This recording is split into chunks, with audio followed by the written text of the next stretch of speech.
el púlpito para que yo pueda ver también la transparencia o la proyección. Me parece que no se está proyectando bien.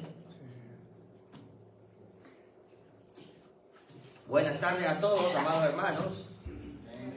Qué bueno estar aquí con ustedes otra vez. En la voluntad del Señor, en este año 2025, vamos a estar viniendo cada segundo domingo de cada mes. Así que oren por nosotros.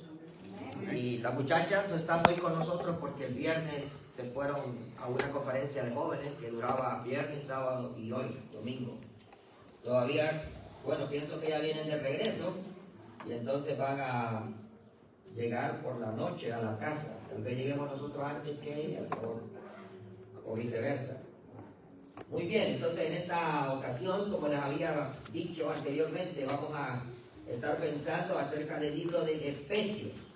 Este libro es un libro de verdad muy maravilloso, un excelente libro para poder estudiar en el Nuevo Testamento. Y vamos a estar pensando acerca de entonces el libro de Efesios. Les invito a que vayamos primeramente a leer en el capítulo 1, Efesios capítulo 1. Y vamos a leer los primeros 2 versículos. Dice ahí Efesios capítulo 1, versos 1 y 2. Pablo, apóstol de Jesucristo, por la voluntad de Dios, a los santos y fieles en Cristo Jesús que están en Éfeso. Gracia y paz a vosotros de Dios nuestro Padre y del Señor Jesucristo. Dios y Padre nuestro, queremos darle las gracias en esta hermosa tarde por la bendición que nos ha dado de poder alabar, adorar su santa persona, de poder hacer memoria de nuestro amado Salvador, el Señor Jesucristo, quien vino a este mundo, tomó un cuerpo y ciertamente ocupó nuestro lugar en la cruz para poder pagar la deuda que nosotros debíamos y que jamás hubiésemos podido cancelar de ninguna forma. Gracias, Padre, porque ciertamente después de morir fue sepultado, pero al tercer día, como Él lo había predicho, resucitó de entre los muertos y Él vive y está en medio de nosotros.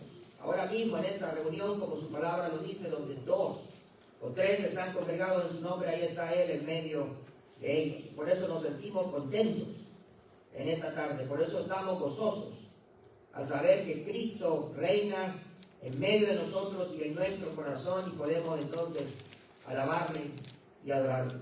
Señor, ahora queremos comenzar este estudio de este libro de Efesios. Señor, pedimos que sea su Santo Espíritu el que hable a cada uno de nosotros, para que podamos aprender no solamente lo que usted nos tiene que decir, pero también que podamos practicar todo lo que aprendamos, de tal manera que Cristo sea formado en cada uno de nosotros y usted sea glorificado por el mundo al mirar nuestra vida parecida a la de Cristo. En el nombre precioso de su Hijo se lo pedimos, en nombre de Jesús. Amén. Amén. Muy bien.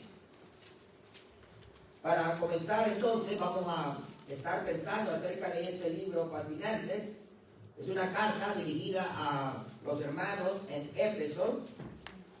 Y esta carta es una carta muy personal. Algunos creen que esta carta no solamente era para los hermanos de Éfeso, pero también para otros hermanos. Era una carta circular, o sea que podían pasarla de una iglesia a la otra para que la pudiesen leer. En ella Dios muestra en verdad grandes riquezas. Usted va a notar ahí en todo el libro, solo tiene 6 capítulos, y usted va a notar que una y otra vez se habla de la gracia de Dios, la gloria de la gracia de Dios, la riqueza de la gracia de Dios. Todo eso es algo común en este libro de Efesios. Y es que Dios muestra su riqueza para con nosotros. La ha mostrado de una manera maravillosa, ¿verdad? A pesar de que nosotros, los hombres, somos pecadores, a pesar de que nosotros hemos transgredido la ley de Dios, aún así el Señor nos ha amado, nos ha perdonado, nos ha salvado, nos ha justificado y ciertamente nos permite tener comunión con Él. Y un día, tal vez hoy, hermanos, Él va a venir y va a glorificar nuestros cuerpos. Eso va a ser algo extraordinario, va a ser algo maravilloso. Bueno, ¿qué clase de ciudad era la ciudad de Éfeso? Bueno, la ciudad de Éfeso tenía algunas características que podemos mencionar. La primera de ellas era una ciudad cosmopolita. Quiere decir que esta ciudad era una ciudad donde había diversidad de culturas, diferentes personas, diferentes idiomas. Es decir, como cualquier ciudad aquí desarrollada en este país de Estados Unidos, como Nueva York o como California, donde hay un sinnúmero de culturas y lenguajes. Ahí en Nueva York dicen que hay gente de todas partes del mundo. Ahora en Éfeso había, por así decirlo, resemblanza de lo que es un lugar o una ciudad cosmopolita. Era poderosa, en verdad, económicamente hablando. Esa era la segunda característica, que era una ciudad comercial, era un puerto y podían entonces ciudades alrededor traficar, comunicarse a través de esta ciudad de Éfeso, pasar por ahí, y entonces había una fuente de comercio, una fuente de comunicación entre las ciudades a través de Éfeso. Entonces era cosmopolita, era comercial, pero tenía un problema. Era una ciudad corrupta. Como la mayoría de las ciudades desarrolladas, también hay corrupción. Ahí en la ciudad de Nueva York, todos nosotros sabemos, hay mafias de todas partes, de todos los diferentes países. Algunos le llaman la mafia china, la mafia italiana, la mafia irlandesa, la mafia, bueno, todos lados. Y en Éfeso también había personas corruptas. Y una de las cosas que lo identificaba o que sobresalía era que había un templo. Y ese templo era el templo de Artemisa o Diana. Era una diosa que era venerada, respetada, defendida por todos los habitantes de Éfeso. Y ellos estaban dispuestos a hacer cualquier cosa por Diana, la diosa de los efesios. Tal vez ustedes se recuerdan cuando Pablo llegó una vez a Éfeso y luego él empezó a predicar, y luego después de estar predicando muchas personas se empezaron a convertir, y cuando se convirtieron, entonces las personas dejaron de comprar las imágenes de la diosa Diana, y los comerciantes se enojaron, se molestaron porque el negocio de ellos bajó. Ya no vendían tantos muñequitos o ídolos de la diosa Diana. Entonces había una menor entrada y se enojaron y fueron detrás de Pablo, lo arrestaron, lo pusieron en la cárcel y le dijeron que dejara de predicar en ese nombre. Pero también el pueblo tuvo una reacción increíble, y esa reacción increíble fue que durante 2 horas, no 1 minuto ni 10 minutos, 2 horas estuvieron gritando Dios, Diana, la diosa de los Efesios. Imagínense, gritando y gritando y gritando, como una manifestación en contra del poder del evangelio. Eso era lo que estaban haciendo. Entonces era una ciudad bastante, por así decirlo, ¿verdad?, llena de características diferentes, cosmopolita, comercial, pero corrupta. Había mucha idolatría. Esa era solo una de las diosas. Había muchas otras. Pero a este lugar de Éfeso es donde llega Pablo. Cuando nosotros miramos en las Escrituras, pueden buscar conmigo en Hechos capítulo 18. Pablo tuvo varios viajes misioneros. Vamos a leer el verso 18, capítulo 18, verso 18 de Hechos. Dice ahí: mas Pablo, habiéndose detenido aún muchos días ahí, después se despidió de los hermanos y navegó a Siria, y con él Priscila y Aquila, habiéndose rapado la cabeza en Cencrea, porque tenía hecho voto, y llegó a Éfeso y los dejó allí. Y entrando en la sinagoga discutía con los judíos, los cuales le rogaban que se quedase con ellos por más tiempo. Mas no accedió, sino que se despidió de ellos, diciendo: es necesario que en todo caso yo guarde en Jerusalén la fiesta que viene, pero otra vez volveré a vosotros, si Dios quiere. Y zarpó de Éfeso. Bueno, esa fue la primera vez que Pablo llega a Éfeso. Y cuando nosotros miramos que había llegado ya a esta ciudad de Éfeso, nos vamos a dar cuenta que Pablo en verdad amaba este sitio. Empezó a predicar ahí, y cuando empieza a predicar, entonces le dicen los mismos judíos: quédate un tiempo más. Él le dice: no puedo, tengo que ir a pasar la fiesta, ya he hecho un voto y tengo que ir a otra ciudad. Y él le dice: pero si Dios quiere, voy a regresar.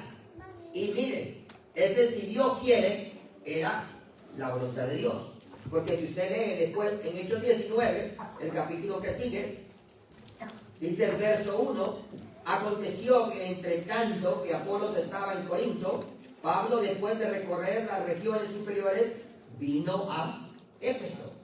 O sea que él regresó en otro viaje misionero. Y dicen los demás versículos 8 al 10: y hallando a ciertos discípulos, bueno, el 10 es este que sigue, y entrando Pablo en la sinagoga, habló con denuedo por espacio de 3 meses, discutiendo y persuadiendo acerca del reino de Dios. Pero endureciéndose algunos no creyendo, maldiciendo el camino delante de la multitud, se apartó Pablo de ellos y separó a los discípulos, discutiendo cada día en la escuela de uno llamado Tirano. Así continuó por espacio de 2 años, de manera que todos los que habitaban en Asia, judíos y griegos, oyeron la palabra de Dios. Entonces podemos mirar ahora que él regresa, no de pasada, solamente para hacer un examen como hacen los médicos. Ahora él regresa para quedarse un buen tiempo. Y miren la actitud de él, predicando en las plazas, predicando en las calles, predicando en las sinagogas, debatiendo con los judíos. Y ahí está él 2 largos años. En la primera vez que él había ido, usted se da cuenta que había tenido efecto, aunque no tan grande. Porque cuando él regresa, dice, y encontró ahí discípulos.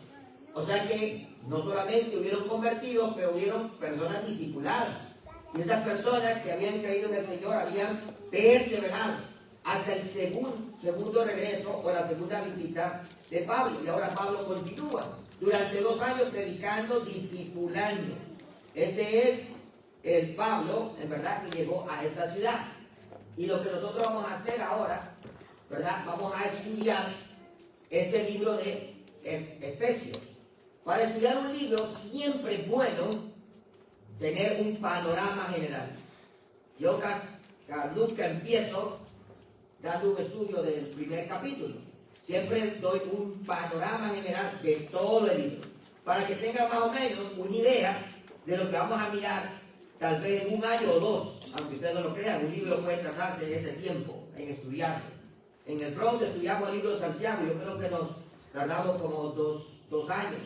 El libro de Génesis nos llevó más tiempo, pero lo hicimos con Danielito, y ciertamente, probablemente unos 5 años. Génesis tiene 50 capítulos, no es un libro corto, ¿verdad? Pero cuando estudiamos un libro nuevo, entonces necesitamos hacernos varias preguntas y contestar cada una de ellas. Primero, ¿quién escribió el libro? ¿Quién escribió el libro? Segundo, ¿a quién se escribió el libro? Esa es la segunda pregunta que tenemos que contestar. Tercero, ¿por qué se escribió el libro? Todos los libros de la Biblia tienen un propósito y es importante que lo conozcamos. Cuarto, ¿cuándo se escribió el libro? 5, ¿dónde se escribió el libro? No es de relevancia, pero es bueno saberlo, especialmente si la Biblia lo dice. 6, ¿cuál es el tema del libro? Bueno, a veces hay un tema específico, a veces no lo hay, a veces hay varios temas. A veces el tema es para corregir algo, a veces el tema simplemente es para animar a los hermanos a vivir para el Señor. Y por último, vamos a hacer un pequeño bosquejo para que ya más o menos sepamos lo que vamos a mirar en el futuro, ¿verdad? Entonces vamos a pensar primeramente en cada una de estas preguntas y vamos a hacer un panorama general de Efesios el día de hoy. En la próxima visita vamos a comenzar en el capítulo 1, ya estudiando verso por verso en los capítulos, comenzando en el capítulo 1. Bueno, la pregunta primera era, ¿quién escribió el libro? ¿Quién escribió el libro? Fácil de contestar. ¿Por qué? Porque usted lee los primeros versículos y ya sabemos quién escribió el libro. Dice ahí el primer versículo, Pablo, apóstol de Jesucristo, por la voluntad de Dios, a los santos y fieles en Cristo Jesús que están en Éfeso. Entonces, ¿quién escribió el libro? Bueno, aquí lo dice claramente, fue el apóstol Pablo, quien antes de ser Pablo era Saulo. Ahora usted tal vez conoce la historia, pero si no la conoce, déjeme decirle que Pablo, antes de ser un gran apóstol, era un hombre llamado Saulo y era un perseguidor de la iglesia. Era un hombre rudo, en cierta manera, hacia la iglesia y tenía mucha influencia. Había nacido en Tarso, era un judío celoso, guardador de la ley, estudió a los pies de un hombre que se consideraba un erudito, uno de los más renombrados en aquel tiempo, cuyo nombre era Gamaliel, y Pablo había estado a sus pies. O sea, es como hoy en día, podríamos decir, ser educado por las personas más educadas del planeta. Como por así decirlo, ¿verdad? Un hombre que es educado por Albert Einstein, ya murió, pero supongamos que es educado a los pies de o de cualquier persona que es muy influyente y educada. Entonces Pablo, bíblicamente hablando, conocía la escritura desde la niñez. Se la habían inculcado, se la había memorizado constantemente, era una disciplina. Aun cuando los judíos a veces podían ser, especialmente los fariseos, opositores del Señor Jesucristo, no quiere decir que no conocían las escrituras. El problema de ellos es que no cumplían las escrituras. El Señor dijo de los fariseos en cierta ocasión, haced lo que os dicen, pero no lo que hacen. O sea, predicaban la palabra, pero no la vivían muchos de ellos. Otros, claro que sí lo hacían. Entonces Pablo era un conocedor de las escrituras, pero odiaba la iglesia. Odiaba a cada uno de los seguidores de Cristo. Y entonces pide cartas, pide permiso para ir a arrestarlos, para meterlos presos y para aún matarlos. Imagínense.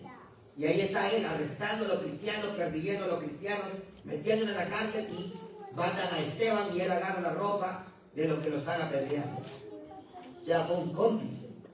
Podemos mirar que al pasar del tiempo, el Señor mismo, en el capítulo 9 de Hechos, si usted lo lee, el Señor se le aparece. Cuando se le aparece, entonces él le dice, ¿quién eres tú, Señor? ¿Quién eres tú? Le dice, yo soy Jesucristo, a quien tú persigues. Y ciertamente, él no se daba cuenta que él estaba haciendo eso, que estaba persiguiendo al Señor Jesucristo, ¿verdad? Y Pablo entonces ahora pasa de ser un perseguidor de la iglesia a ser un defensor de la iglesia. Un hombre poderoso en las escrituras, que ahora se va a parar en frente de judíos que él probablemente conocía y que ahora estos que lo apoyaban para perseguir a la iglesia iban ahora a perseguirlo a él porque se había convertido al evangelio. Entonces es una verdadera conversión. Se puede mirar en el apóstol Pablo porque fue dramática. Tal vez nosotros no nos convertimos de esa misma forma, pero hemos llegado a conocer a Cristo, amamos a Cristo y queremos servirle a Él. Entonces el libro se escribió por medio de Pablo, inspirado en verdad por el apóstol, por el Espíritu Santo. Pásalo, hermano, parece que se me acabó la batería acá. Entonces, ¿por qué se escribió el libro? hay varios propósitos que podríamos decir. Pablo escribió casi todo el Nuevo Testamento, cuando nosotros miramos, ¿verdad? Y podemos mirar de que si usted busca propósitos en el libro de Gálatas, en el libro de Corintios, o en varios libros, usted se va a dar cuenta que había propósitos específicos por los cuales Pablo escribía a los hermanos en estos lugares. Por ejemplo, cuando pensamos acerca del libro de Gálatas, ¿verdad? Vamos a dar cuenta que Pablo tenía algo en mente cuando escribe a los hermanos de Gálatas. Él está escribiendo porque a pesar de que habían escuchado el Evangelio de Jesucristo y habían creído, se habían extraviado. Habían escuchado a otro evangelio, que no era el mismo evangelio. Un evangelio pervertido, un evangelio contaminado, como hay hoy en día muchos evangelios contaminados. Por ejemplo, un evangelio que dice que la salvación es por medio de Jesucristo, más las obras, es un evangelio pervertido. Porque la Biblia nos enseña claramente en este mismo libro de Efesios, en el capítulo 2, por gracia sois salvos por medio de la fe, y esto no es de vosotros, es un don de Dios, no por obras para que nadie se gloríe. Entonces el evangelio de salvación es por gracia, por fe, puesta en la persona de Jesucristo. Únicamente, ¿verdad? Las obras no son para salvarse, las obras son para mostrar que Cristo nos salvó a cada uno de nosotros, como lo dice ahí también en Efesios capítulo 2, versículo 10. Somos sus criaturas, o somos creados por Él para buenas obras. Entonces Gálatas fue escrito para corregir el error de los hermanos en ese lugar. Habían aceptado que tenían que obedecer la ley, que tenían que guardar el sábado, que tenían que hacer ritos, circuncidarse y muchas otras cosas más para ser salvos. Por eso hoy en día tenemos diferentes religiones, como por ejemplo adventistas del séptimo día, que piensan que tienen que obedecer el sábado para ser salvos, pero la Biblia no lo dice. El judío es llamado a obedecer el sábado, pero no es para ser salvos. Simplemente es un pacto entre el pueblo de Israel y el Dios eterno, Jehová, que es su Dios, y ese pacto sigue hasta el día de hoy. Y ellos deben de guardar el sábado, pero la iglesia no es llamada a guardar el sábado. La iglesia de Corinto también se le escribió para corregir problemas. Y los corintios tenían no uno, pero una infinidad de problemas. Usted lee todos los capítulos del libro de Corintios y se va a dar cuenta que habían divisiones entre los hermanos, peleas entre los hermanos, conflictos familiares, desórdenes de la cena del Señor, desórdenes con respecto al papel de la mujer, el velo de la mujer y muchas otras cosas más.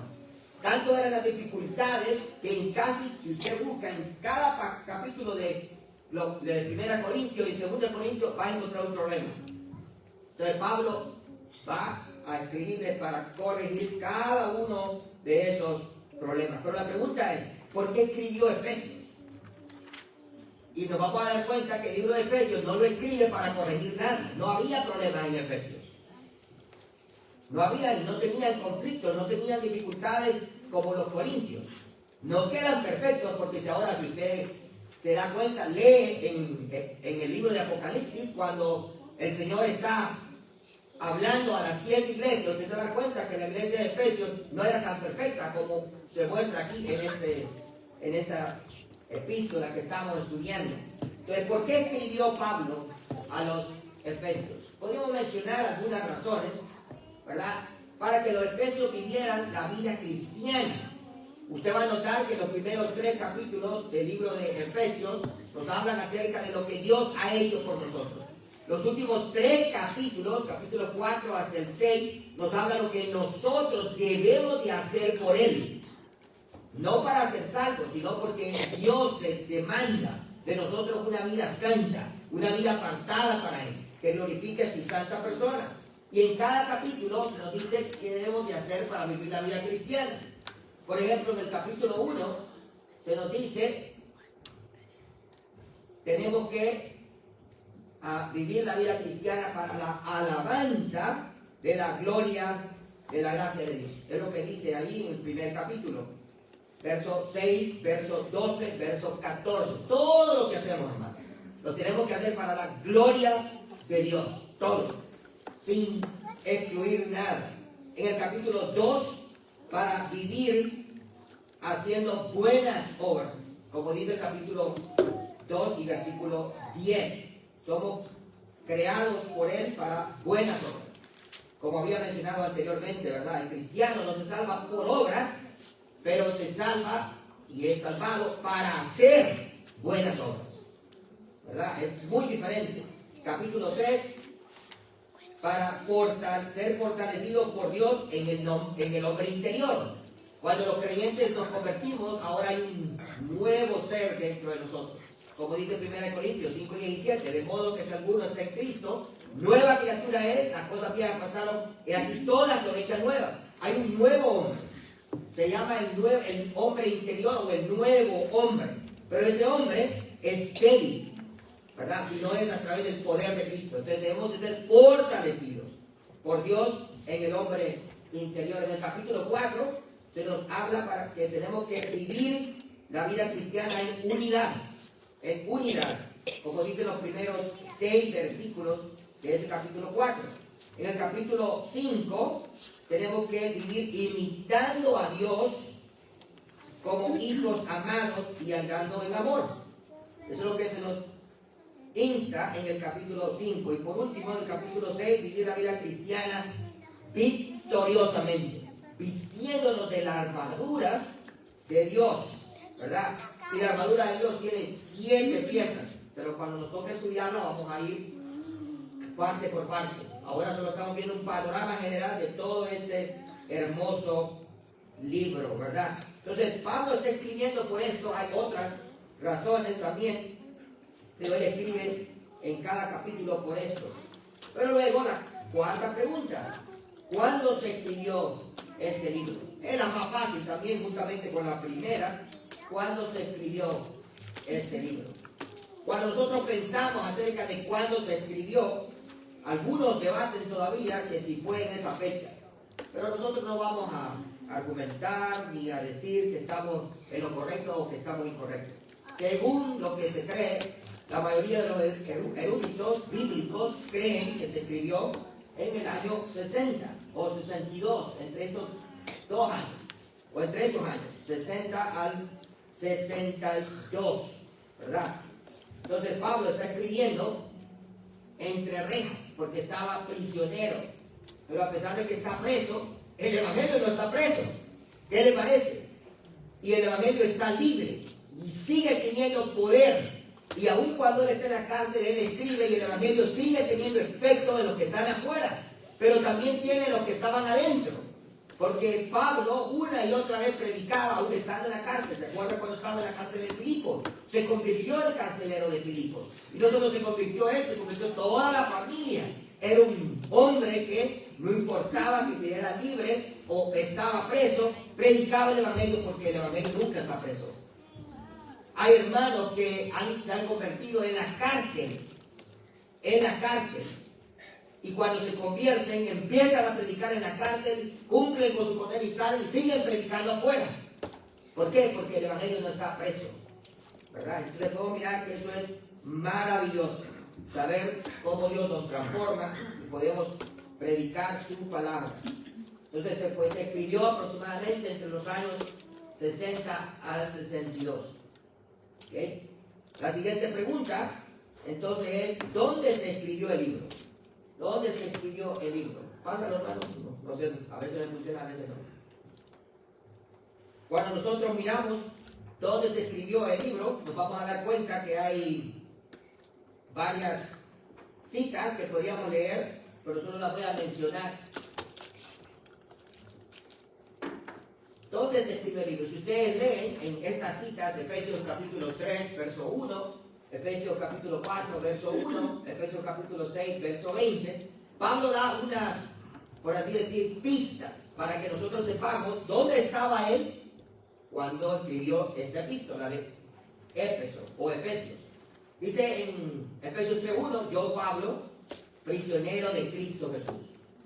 Pero luego dice en el 4:1, yo pues preso en el Señor. Y en el 6:20 dice, por el cual soy embajador en cadenas. O sea, la mayoría de los comentaristas bíblicos dicen que Pablo estaba preso en Roma. Y es casi seguro que sí, que así fue. Cuando él estaba preso en Roma, él decide escribir a los hermanos que están en Éfeso para hablarles de todas esas cosas tan importantes. Algunos otros creen también que de ahí escribió a los hermanos en Colosas, ¿verdad? Y también escribió las otras epístolas de Filipenses y Filemón. O sea, 4 epístolas. Cuando él está preso, Éfeso o Efesios, Filipenses, Colosenses y Filemón. O sea que Pablo sigue trabajando, sigue siendo usado por el Señor aún en tiempos difíciles. Hermano, y los tiempos pueden a veces tornarse difíciles. Ustedes van a tener obstáculos aquí, ustedes van a tener dificultades, pero tenemos que continuar adelante. No importa, el Señor está con nosotros y Él nos va a ayudar a seguir adelante. Así como Pablo continuaba a pesar de que el mundo se oponía. Como decía un hombre, si el mundo entero se opone, pues, pero tengo un Dios todopoderoso, al cual tengo yo que, del cual tengo que apoyarme para hacer el frente al mundo. Y tenía razón, ¿verdad? Y él tenía mucha razón. Como un Moisés se va a enfrentar a un faraón que era, por así decirlo, el rey más poderoso de ese tiempo en Egipto y en el mundo entero. Pero detrás de él estaba el Dios todopoderoso. Entonces podemos mirar qué importante es dónde estaba. Él estaba en la cárcel, ¿verdad? Pasando vicisitudes entre rejas, pero nunca perdió el amor por sus hermanos, el amor por las almas, siguió predicando, siguió escribiendo. Entonces ahora, la siguiente pregunta es, ¿cuál es el tema? ¿Cuál es el tema del libro de Efesios? Cuando pensamos acerca del tema, hermanos, nos vamos a dar cuenta que si usted lo lee desde el capítulo 1 hasta el capítulo 6, va a encontrar varios temas. Y todos los temas son lindos, en verdad, en esta epístola. Uno de los temas que nosotros podemos encontrar primeramente ahí, ¿verdad? O podemos dividir la carta entera, es como se nos había dicho anteriormente. Del capítulo 1 al capítulo 3 encontramos lo que Dios ha hecho por nosotros. Lo que Dios ha hecho por nosotros. Y del capítulo 4 hasta el 6, entonces lo que nosotros debemos hacer por Dios. Del 1 al 3, lo que Dios hizo por nosotros.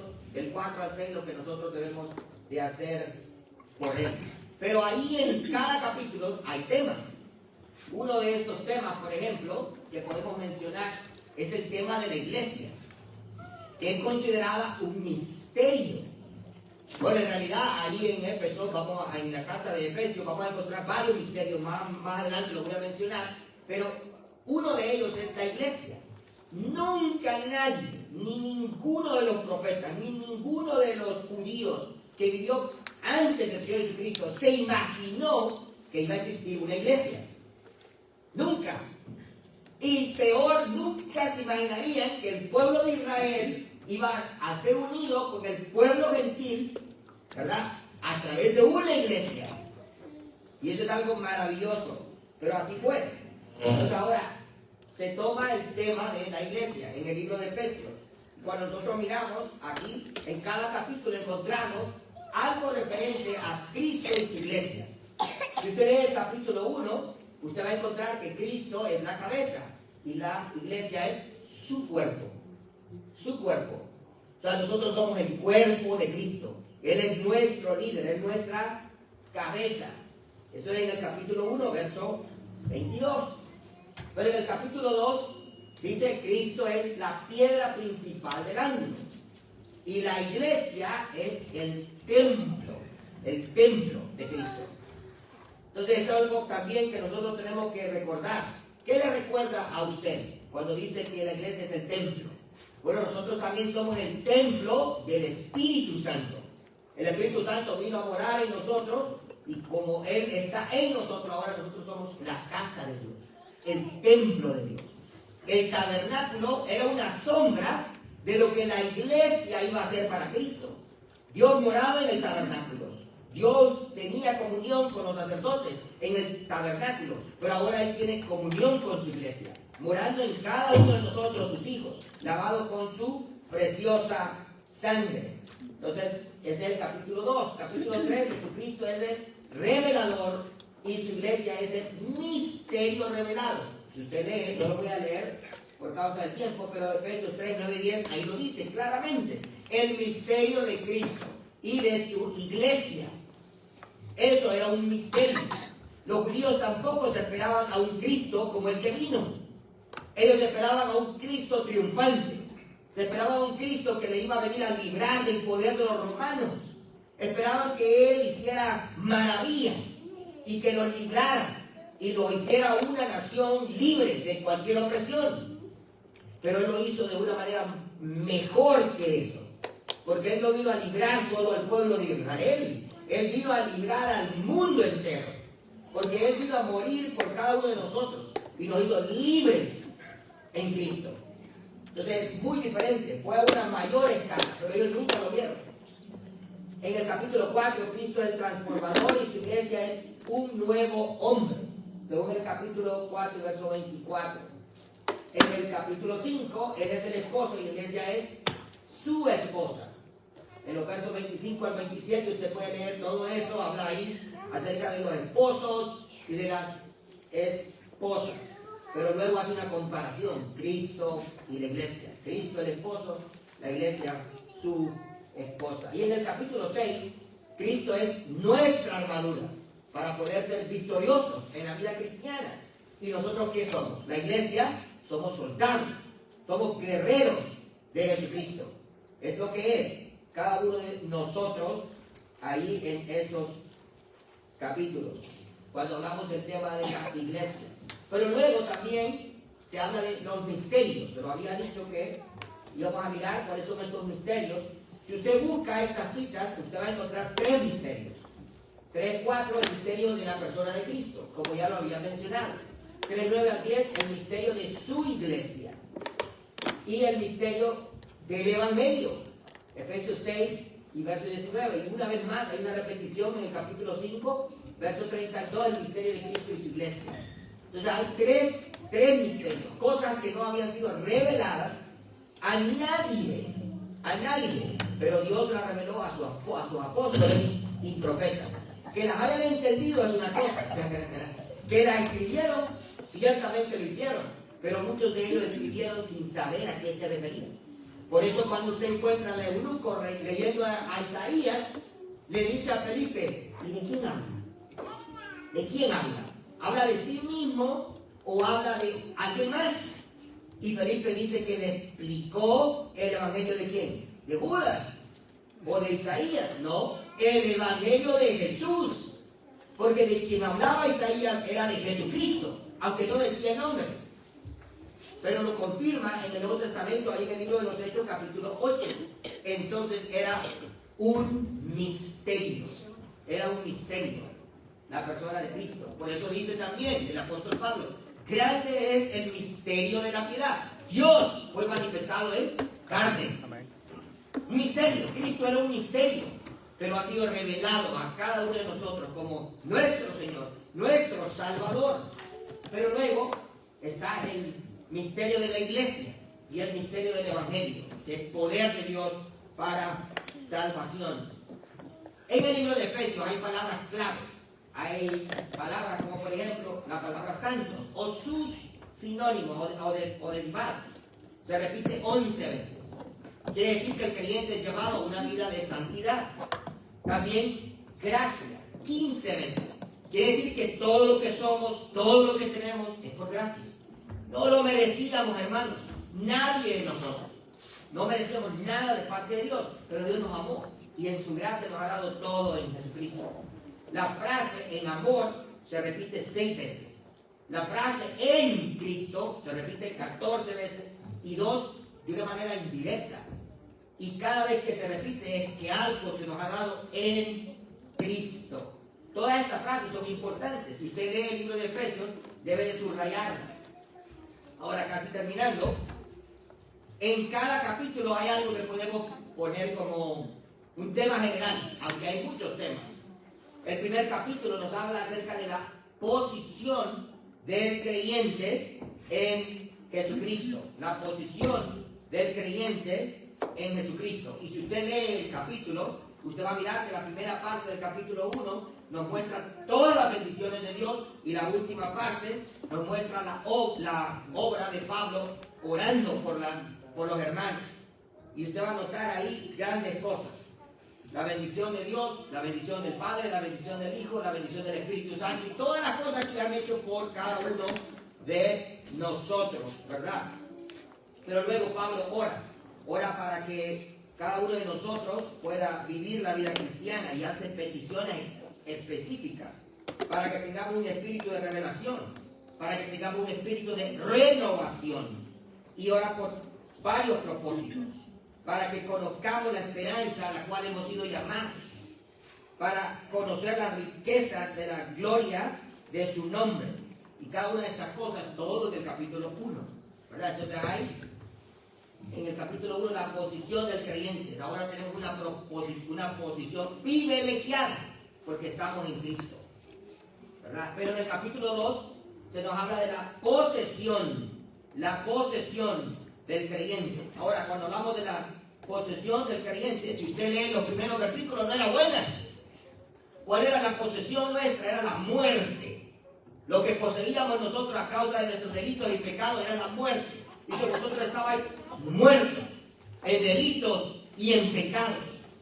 Dice los primeros versículos en ese capítulo 2, ¿verdad? Lo peor de todo es que estábamos perdidos, sin Dios, sin ley, sin esperanza, ¿verdad? Parte de los gentiles, nosotros los gentiles estábamos lejos de Dios, sin promesa, sin esperanza y sin Dios, ¿verdad? Pero luego el Señor hace algo maravilloso, algo extraordinario en ese capítulo 2.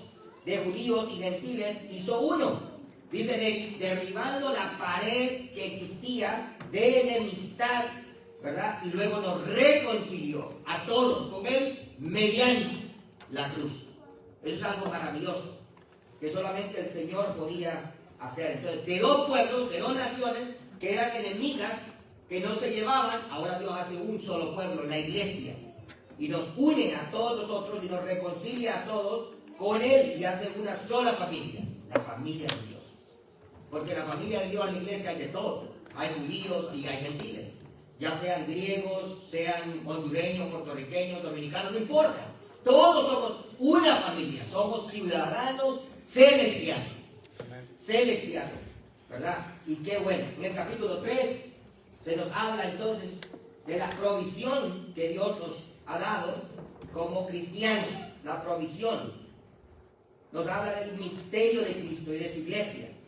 Cómo fue revelada a sus apóstoles y profetas. Cómo los gentiles son ahora coherederos. Imagínense. Qué privilegio. Ahora usted en Cristo tiene acceso a todo lo que es de Dios. Es una gran provisión inagotable. Imagínense. Y usted puede entonces gozarse de saber que usted es un coheredero de todas las herencias, de todas las riquezas que Dios tiene para nosotros en Cristo. En Cristo, ese es el secreto. Y Pablo fue hecho que un ministro de este evangelio.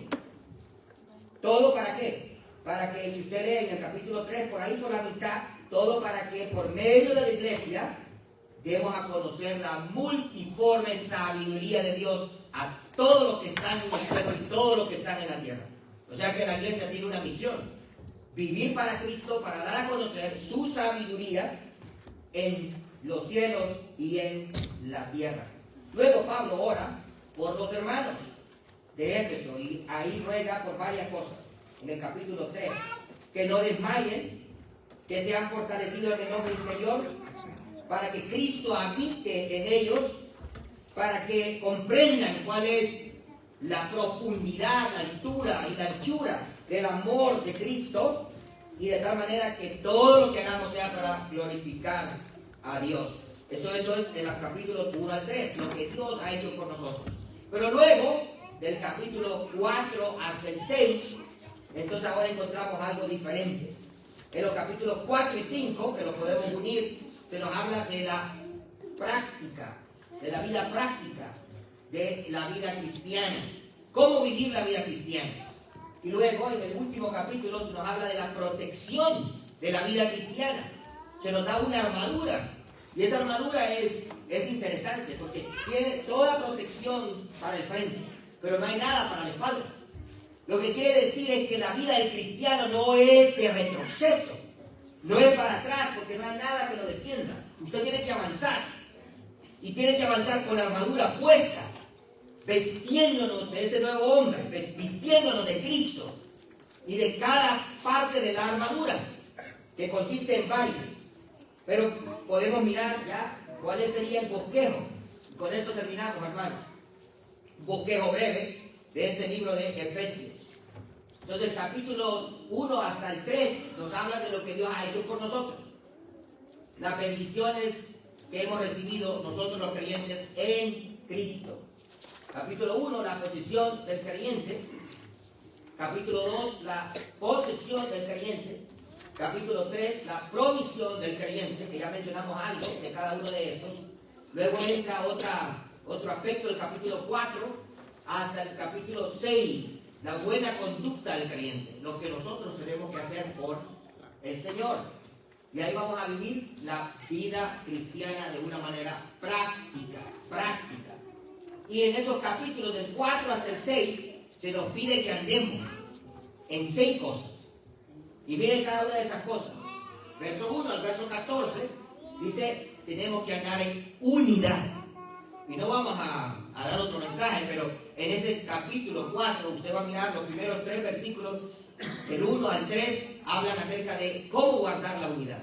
Versículos 4 hasta el 6 se nos habla de una unidad posicional, inquebrantable, que esa nadie la puede destruir, porque todos nosotros tenemos, en verdad, todo en común: un cuerpo, un espíritu, una sola esperanza, un Señor, una fe, un bautismo y un Padre. Eso nadie lo puede quitar y siempre vamos a tenerlo. Pero la unidad práctica, cuando nos relacionamos unos con otros, sí se puede quebrantar.